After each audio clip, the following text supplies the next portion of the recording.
Good morning, everybody. Thank you very much for still coming to this session. I'm Yuebao Lei from EDF Energy UK. This is a layout of my talk, and the first leg is a very simple introduction to tell us why this work has been done. And the second part, the effect of through thickness bending stress parallel to the cracked plate or jet block. So that's the main point for my talk. So we use FE method to investigate the effect of parallel bending stress or jet blocks. Then we consider the limit lock.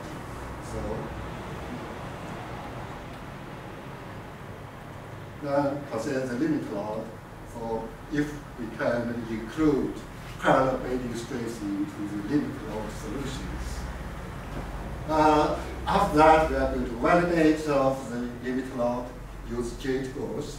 Then we modify the local limit load model to include the effect of parallel stress, parallel bending stress, and navigate to the conclusion. So we start from the introduction, and from EDF Energy UK.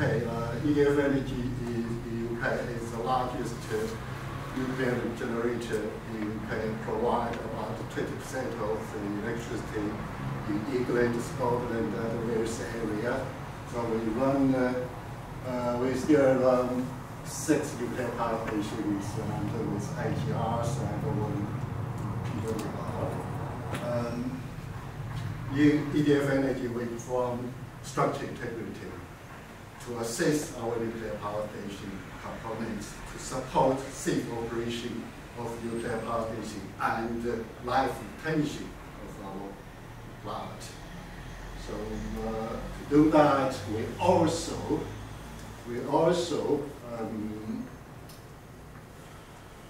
develop and maintain 2 very important procedures to perform assessment. That's R6 and R5. So my today's topic is relevant to R6. In R6 fracture assessment, we use jet-based failure assessment diagram method. So this is FAD failure assessment diagram. So we have a FAC, the failure assessment curve, and a cutoff. So when you do assessment, you need to calculate LR and KR. That plot is here. If it's inside this area, we accept that safe. Outside, the may not be safe. So KR here defined is basically stressing the intensity factor and normalized by fracture toughness. Elastic or elastic plating will convert it into Kmat. And LR is the applied primary load and the limit load, the corresponding limit load. So my talk today is relevant to LR and limit load. So R6 assessment method basically is behind that is a reference stress J, estimation process. When you perform analysis, basically you calculate J through reference stress method, that compared with J-mat. J-mat is a fracture toughness. Okay, here you can see J, total J and elastic J, JE, and this is the reference stress equation, and now that LR here is a parameter affecting your J prediction.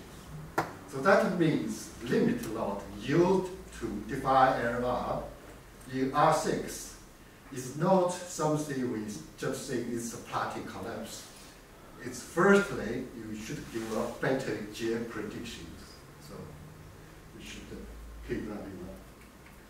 Okay, don't talk too much about. So in R6, we already put some global limit law solutions into R6. That's for simple geometries like plate, cylinder, sphere. But for complex structure, we cannot provide the global limit law solutions. The firstly is very difficult. Secondly, we don't think it's relevant to J topology. So many cases it's not. So for complex structure, we try to develop local limit law solutions. Okay. Local limit law solutions, and this is a local limit law solution, local limit law model. I presented in SF22 last time. So that means you have a very complex structure. You have a crack here, deep A and less 2C. Then you can construct a plate based on the thickness of the local thickness and at the crack here. Now the load for the plate is you run elastic stress analysis of the whole structure, but don't consent defect.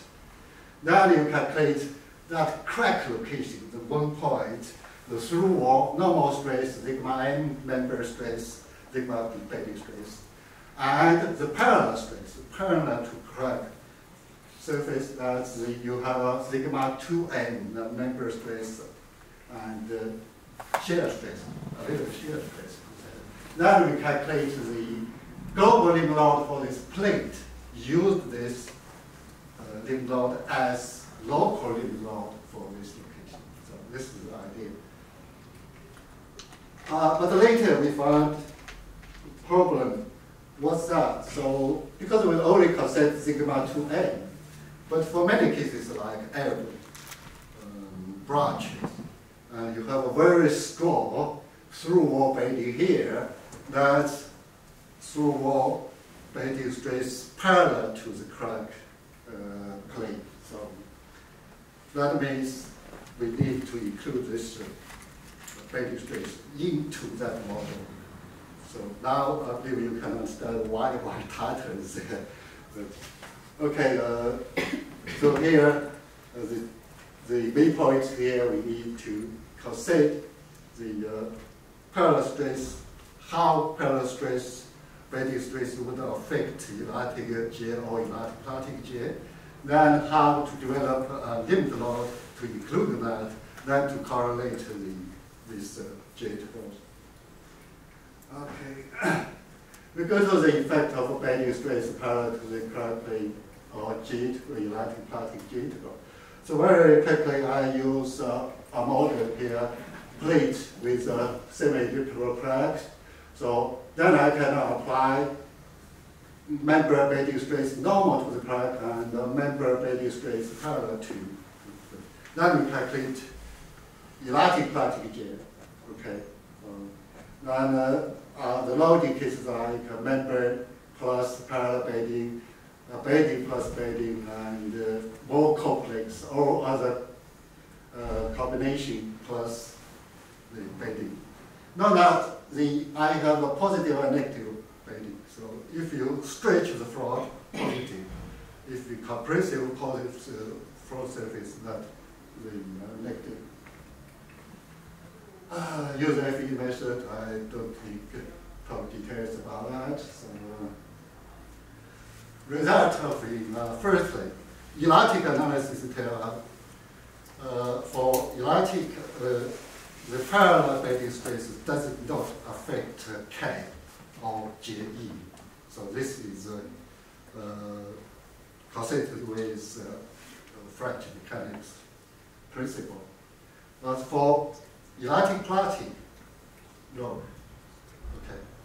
This case is for member plus the parallel bending, and I normalize J normalized by JE.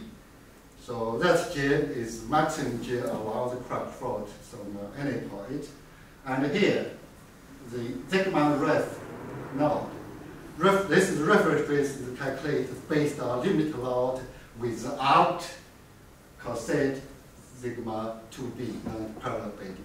We just ignore that to see what would happen. This curve is prediction, that's R6 prediction. Basically, if your assessment, your J is calculated using this curve. Okay.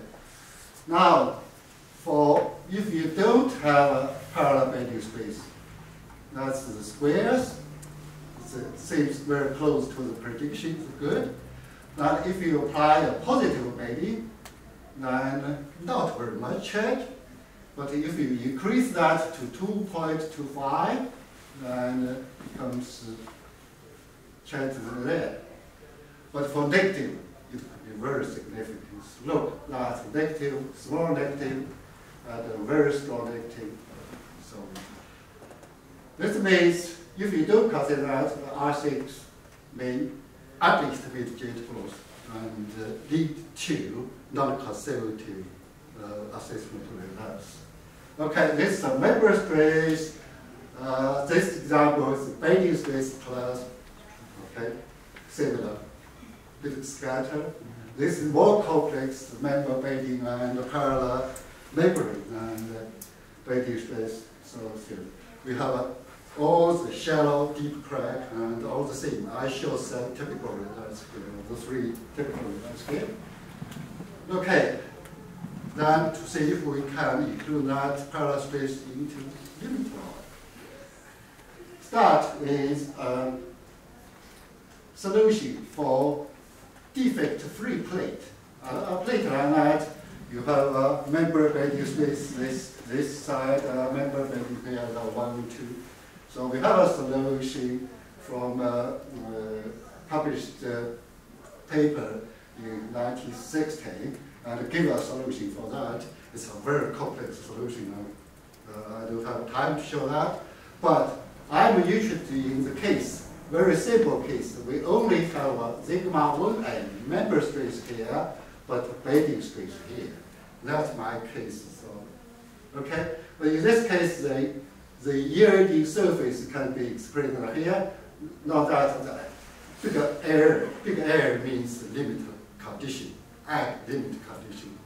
Okay, if we write this equation into reference, then reference equals sigma 1, then lambda b. Lambda b is the ratio of sigma 2b of the sigma 1. Okay?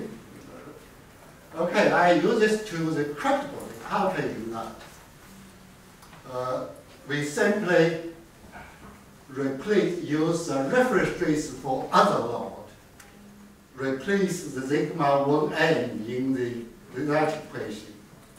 So becomes this is a reference trace and sigma bt now changed to sigma 2b over reference trace. Now that for this term I add a mu there. It should be 1 originally, but I put a mu there. We will take 0 between 1 and that includes the effect of the bending direction. So maybe too much. So finally we will take 0.5 for it's okay now. Okay, we can look at that if it can be used to correlate the gate growth. So the difference here, this figure is we just show, but this one was changed, the reference rate changed. Now the reference rates are changed to include, to consider the parallel bending stress. Okay? Now we can see where scatter curves now try to collect together. So this gives good news. Looks like it's okay. Work. Okay. How about other cases? This two bending plus bending. Yeah, it's not bad and more complex, and this seems quite good. It's nearly almost a one curve. So this is good news.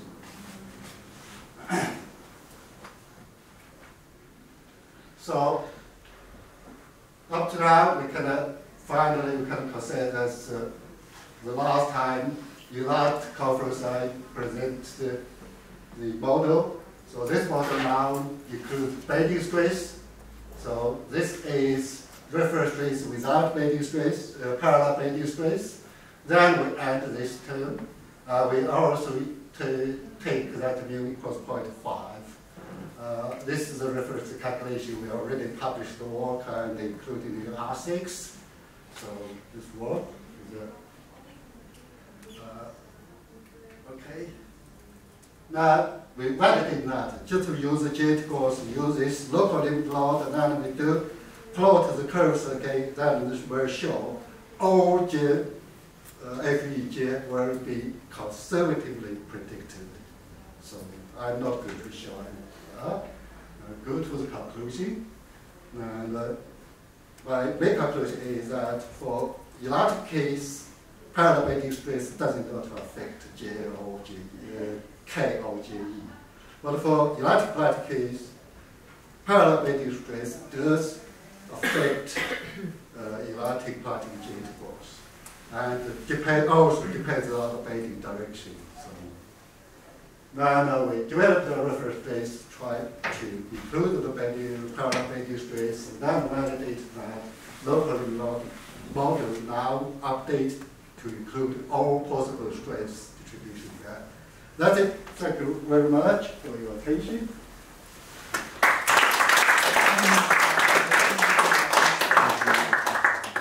We have time for a couple of quick questions. Anyone?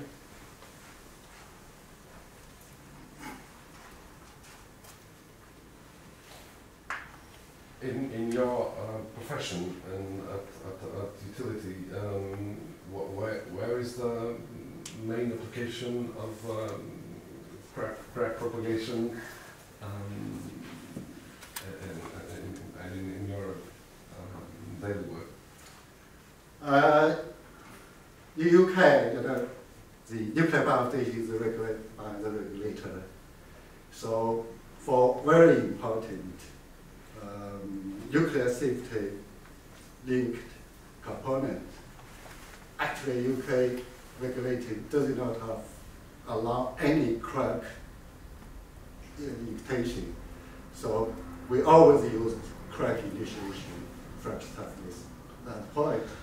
Of course, for other not very important and cannot say not important, some components not if they do not have a nuclear safety law, then you can consider so tearing, limited tearing.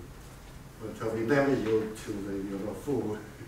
So tear resist curve. So we do that depends. Different because our nuclear industry. We talk to the gas oils and this, they can use very further because they are around failure probabilities of about 10 to 2, -2, but our task is 10 to -7, so it's different, so we cannot go too far. Yeah, we just came up from a very interesting presentation from Professor Miner in the keynote the plenary session. About anisotropy and crack growth in anisotropic media, and so sometimes we know that it is utterly impossible to predict if you don't get the exact knowledge about the metal that you're using. It's impossible to predict. I have the stress. Yes, it will grow in another direction even if you're loading in mode 1. Yeah, normally, effect is you weld. So you weld the microstructures from the base material, and you also have a residual stress there. You also have a property mismatch. So it's very complex. So the crack growth is definitely not inclined direction. I was coming to the point that in the nuclear energy, sometimes the solution is welding, sometimes is used for pinning, in order to make sure that you have some control over crack initiation and growth. And it's further more important if you consider that you might have any sort of anisotropy in your starting metals. Would you advise as much for controlling the crack growth in your case? Yeah, because as I said, very important case to stop and crack initiation, to actually people ask, you people ask it's the procedure. How are you sure that this personal, like seems personal or expert, you give the guidance, not people do that. Are you sure? Because it's not just the safe margin or something like that. We know that. For our materials, the hard is very ductile, normally with good crack toughness, and also quite steep the gel resistance curve. What does it mean? You have a crack, okay, we stop at crack initiation. Assume you something you missed, and little crack initiation after initiation goes, that makes crack toughness sure. So that's what our confidence from. If your material like that, the resistance curves like that, that will be very difficult. You have to be careful, because you cannot make a mistake. Sure. So thank you again.